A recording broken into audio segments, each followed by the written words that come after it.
नमस्कार. आज आहे नवरात्रीचा दुसरा दिवस आणि आजचा रंग आहे लाल आणि ब्रह्मचारिणी रूप आहे आजचे. ओम देवी ब्रह्मचारिण्यै नमो नमः. तर आज असा केलेला जागर देवीपर्यंत नक्की पोहोचतो. तर त्याकरता आज मी केली होती टॅमॅटोची भाजी. तर 2-3 टॅमॅटो घेतले मीडियम आकाराचे आणि ते चिरून घेतले. 2 मोठे कांदे घेतले, तेही चिरून घेतले. एका कढईमध्ये तेल घेतलं आणि फोडणी केली. त्याच्यामध्ये मी जिरे, मोहरी, कढीपत्ता, लसूण, थोड्याशा हिरव्या मिरच्या आणि हिंग असं घालून मी हळद घातली आणि अशी छान फोडणी करून घेतली. त्याच्यामध्ये मी कांदा घातला. कांदा थोडासा परतून घेतला.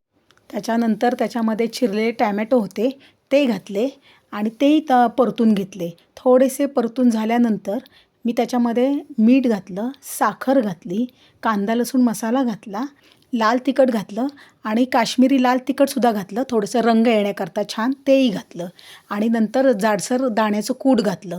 थोडंसं जाडसर केलं होतं चांगलं लागतं म्हणून आणि सगळं परतून घेतलं आणि झाकण घालून एक वाफ येऊ दिली आणि झाली ही भाजी लगेच तयार होते. नंतर त्याच्यावर थोडीशी कोथिंबीर घातली आणि ही भाजी रेडी. आवडत असेल तर लाईक अँड सबस्क्राईब. ओम देवी ब्रह्मचारिण्यै नमो नमः.